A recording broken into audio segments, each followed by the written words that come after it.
Aujourd'hui, j'aimerais nous exhorter sur ce thème très simple que j'ai intitulé « Faites tout ce qu'il vous dira ». Jésus en a fait tellement. Jean est clair qu'il ne s'est même pas raconté tout ce que Jésus a fait. Il a choisi des choses. Et là, contrairement à tous les autres évangiles, il est le seul qui met le mot « premier ». Il dit, ce fut le premier des miracles de Jésus. Ah, toi, tu as comptabilisé alors? Les autres, on dirait qu'ils parlent, Jésus a guéri là, mais pas, Jean a un but. C'est pour cette raison qu'il met une liste. Il dit, le tout premier des miracles de Jésus. Et c'est quoi le tout premier des miracles de Jésus? Pour montrer que c'est sa gloire. Moi, j'ai cru que peut-être le tout premier miracle de Jésus, pour montrer qu'il est Jésus, il aurait dû le faire dans un tabernacle, dans une synagogue, non? Dans un temple, au milieu des pharisiens. Peut-être que Jésus aurait dû aller là où il y avait des chefs religieux et leur montrer, je veux vous montrer le plus grand signe. Mais Jésus est allé dans une fête de mariage. Pas sur un malade, sur du vin. Je vous assure que c'est drôle. On s'est dit, qu'est-ce qu'il y a? Quand quelqu'un veut s'enivrer, il sort tout de suite ce verset. C'est pas pour rien que Jésus a multiplié le vin. Mais pourtant, ce que Jésus est en train de faire s'appelle un signe. Il va poser un acte, mais un acte qui parle. Et Jésus savait lui-même ce que ça voulait dire des signes. Un jour, Jean-Baptiste, comme on l'appelait, Jean-Baptiste, c'est un peu inquiété en se demandant, est-ce que c'est vraiment lui le Messie? Est-ce que c'est vraiment lui qui devait venir?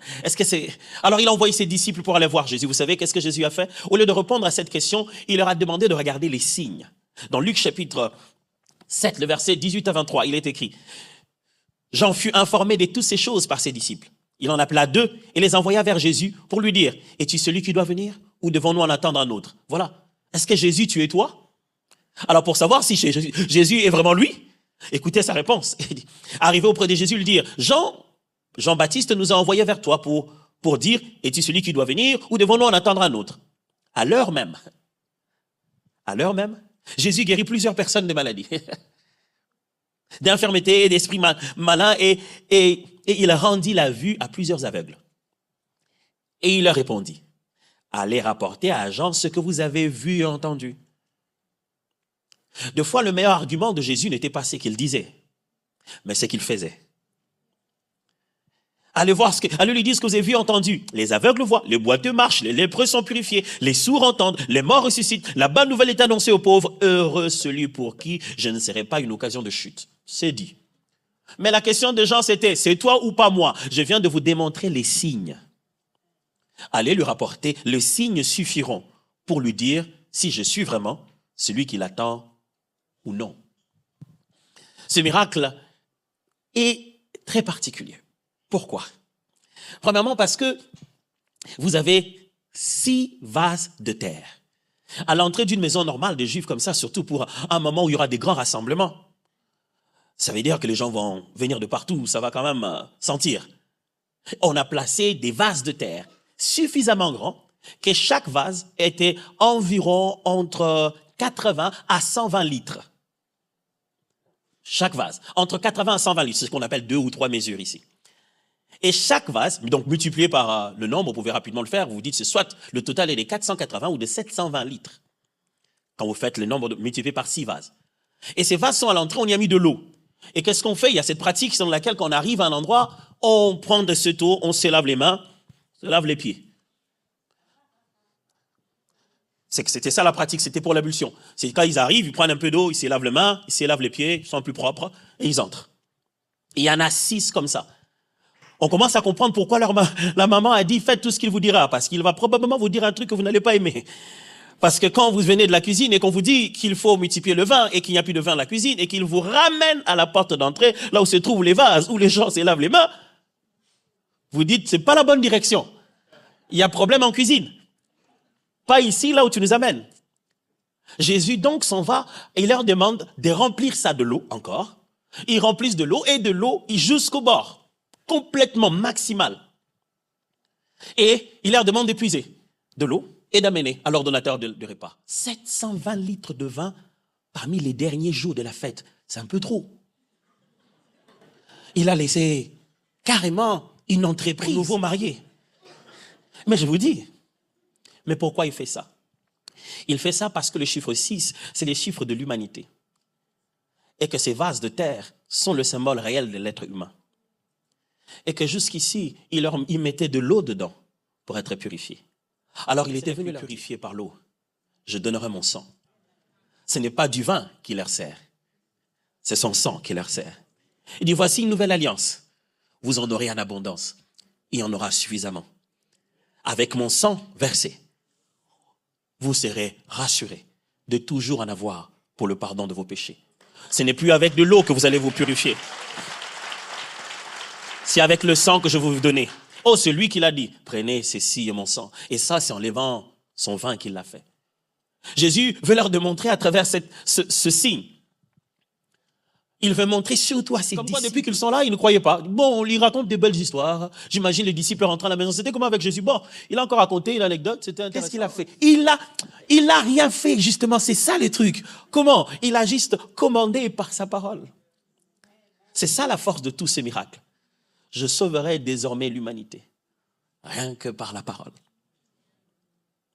Jésus n'a rien fait pour ces miracles. Il n'a fait que donner des instructions. Prenez ci, faites ça. Lui, n'a rien fait. Il a juste lancé la formule. Mais il voulait que ses disciples, ceux qui doivent marcher avec lui, voient ce signe. Et la mère de Jésus, n'est-ce pas une merveilleuse bénédiction, qui, elle, est capable de reconnaître, même dans une phrase qui nous semble à nous comme étant une phrase qui dit, mais non. Pourtant, quand elle entend Jésus dire, mais qu'est-ce qu'il y a entre nous et ces gens? Elle dit, c'est le bon signe. N'est-ce pas que c'est merveilleux de vivre avec des gens comme ça? Des gens qui sont capables de reconnaître votre moment, même quand vous-même, vous avez l'impression de ne pas le reconnaître. Cette dame a vécu avec un garçon qui est né miraculeusement. La jeunesse a été miraculeuse. Je ne sais pas comment il vivait à la maison, mais on dirait que ce jour-là, elle savait. Elle savait que Jésus pouvait faire quelque chose. L'exhortation aujourd'hui, ce que le Seigneur aimerait nous dire à nous tous. Êtes-vous prêts à obéir? Il y a encore une liste de choses à faire. Jésus, je veux que tu puisses changer l'eau en vin.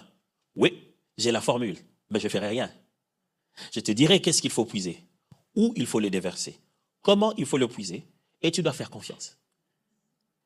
S'il y avait une chose qui pouvait faire échouer tout ce que Jésus allait faire, la mère de Jésus a déjà pris un pas d'avance. Dit, ok, collaborez avec Jésus, vous deux, pour que le miracle arrive. Quelle est la chose que quelqu'un doit savoir à tout prix s'il doit avoir affaire à Jésus? Marie le sait. Dit, il faut que je prévienne ces gens. S'ils vont travailler avec Jésus dans la cuisine, il faut que je leur prévienne. Et les gars, écoutez, tout ce qu'il vous dira, faites-le. Je les imagine en train d'obéir à Jésus, pas à cause de Jésus. Jésus serait juste venu en leur disant, qu'est-ce qu'il y a les gars, à la cuisine, il y a quoi? Il n'y a plus d'eau? Ok, il n'y a pas de vin? Ok, faites ceci, ils n'allaient pas le faire. Je dis, mais c'est quoi cette affaire où tu nous amènes dans les vases? D'abord, ce ne sont pas des vases dans lesquels on met le vin. Ce sont des vases de purification, tu ne sais pas ça. Et heureusement qu'elle a sorti cette phrase. Mes amis, on dirait que le Saint-Esprit nous dit à nous tous ce matin, faites tout ce qu'il vous dira. Dans ce texte, 3 choses que je me partage avec vous. Quand on est bloqué, c'est Jésus qu'il faut chercher. Ce texte nous montre que quand on est bloqué, c'est Jésus qu'il faut chercher. Et quand il va appeler Jésus, il sait que si on est bloqué, c'est Jésus qu'il faut appeler. C'est la même chose qui est arrivée aux disciples dans la barque. Ils étaient là, ils ont tenté, ils avaient Pierre. Pierre, mes amis, Pierre, expérimenté dans la matière. Dans cette barque, il y avait près de 4 à 5, jusqu'à 6 disciples qui étaient bons dans la matière, qui savaient quoi faire avec la barque et l'eau. Mais ils se rendent compte que, bon, on dirait qu'on a tout fait. Et comme les êtres humains, c'est toujours comme ça, même quand on va chercher Dieu, on tente de le faire culpabiliser. Cela n'était fait-il rien que nous périssions? Allez, humblement, demande de l'aide. Frère, est-ce que tu es bloqué quelque part? La vie a semblé être une fête pendant longtemps. Mais est-ce que ta fête est bloquée? Tu as déjà fait toutes les choses que tu voulais faire. Mais est-ce que tu ne te rends pas compte que ça ne marche pas? Est-ce que tu ne te rends pas compte que c'est un cercle vicieux? Est-ce que tu ne te rends pas compte que ça ne donne pas le résultat? Tu as tout fait. Nous tous, on a l'impression que ça va. Mais tu sais que ça ne va pas. Nous tous, on a l'impression que ça va bien. Tu le gardes sur ton beau sourire. Mais tu sais que ça ne va pas.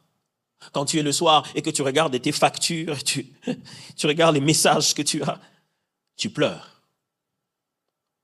Voici la bonne nouvelle. Quand on est bloqué, c'est Jésus sait toujours quoi faire. C'est d'ailleurs ça le deuxième point que je me partage avec vous. Jésus a sa manière particulière de faire les choses. Quand on va vers Jésus, mes amis, ce n'est pas pour qu'il fasse ce qu'on voulait faire. Ne cherchez pas Dieu pour qu'il fasse pour vous ce que vous vouliez faire. C'est pour ça que ça n'a pas marché. Vous allez les chercher pour que lui le fasse d'une manière particulière. Alors, s'il vous plaît, faites tout ce qu'il dira. Quand nous allons chez Jésus, ce n'est pas pour lui dire, Jésus, tu sais, j'ai juste besoin de $2000. Pas beaucoup.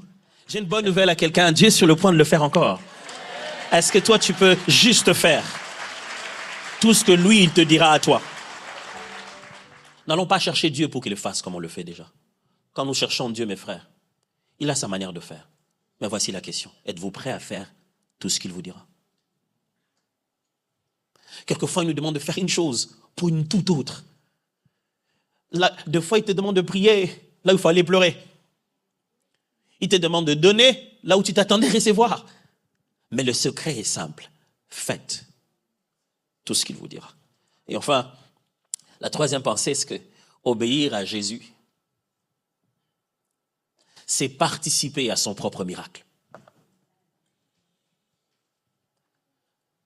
Jésus est sur le point de faire un miracle, mais il veut faire participer les gens. Il dit, OK, on va faire un miracle là, OK, remplissez ça. Qui va remplir? Vous savez, aujourd'hui, les gens sont prêts à se lever parce qu'il y a un tour de passe-passe et d'illusion. L'illusionniste demande, je veux un candidat. Les gens, sans savoir dans quoi ils se mêlent, ils se lèvent vite. Mais quand Dieu nous parle, il dit, j'ai besoin d'un peu de ton attention pour ta propre vie. On résiste. On résiste grave. Et on demande à Dieu de faire tellement d'efforts. On dit, Seigneur, si c'est vraiment toi,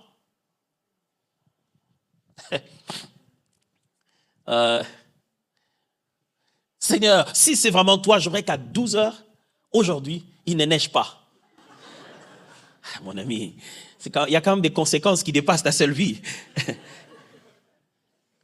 Vous savez, ces choses qu'on demande à Dieu, ces choses difficiles qu'on veut lui demander pour qu'il prouve s'il est vraiment Dieu, qu'il le fasse. Et ces petites choses qu'il nous demande à nous, si on croit vraiment, et nous n'arrivons pas à le faire. Comment voudrez-vous que lui fasse seulement ces grandes choses qui prouvent sa divinité et vous ne puissiez pas faire cette petite chose qui prouve votre foi et votre confiance à lui? Un jour, un homme accompagnait sa femme, ça s'est passé en Europe. Il l'accompagnait chaque fois à ce temps de prière. Et puisque lui ne croyait pas en Dieu, il a déposé sa femme, ils avaient un séminaire, le déposait le soir.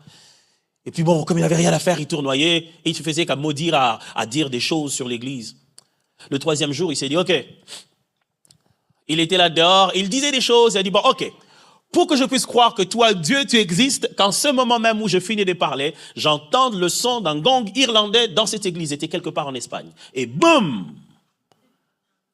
Le gong irlandais a joué dans l'église. Et tout le monde a juste vu un homme entrer brutalement dans l'assemblée. Boum! Juste devant. En train de pleurer. Et en train de réclamer, baptisez-moi. Mais si vous voulez reculer, sachez qu'il y a un mois de cela, le drummer était quelque part aux États-Unis en train d'acheter ses matériels. Et là, il a vu un gong irlandais, il en a pris. Et il est venu. Et il n'était même pas du pays. Il était d'ailleurs, c'était un groupe extérieur qui est venu jouer. Et pendant qu'il jouait, à ce moment-là, il a entendu dans ses oreilles comme si son gong l'a joué. Quelques minutes, il entendait. Il a cru que c'était le pianiste qui l'avait mis sur le piano. Mais quand il regarde le pianiste, il se rend compte que le pianiste ne joue pas. Il est en train de chercher des boutons, il cherche le son. Alors il a arrêté la chanson brusquement, parce que c'était fort dans ses oreilles. Il a sorti son gong irlandais qu'il avait dans sa petite pochette. Et il a joué sur le micro. Ging, ging. Et le pianiste tourne, le regarde. Parce que c'est exactement ce que le pianiste entendait. Il voulait le jouer aussi. Ging. Quand Dieu veut synchroniser le monde entier pour te prouver son amour, pose-toi la question, que puis-je donner en retour?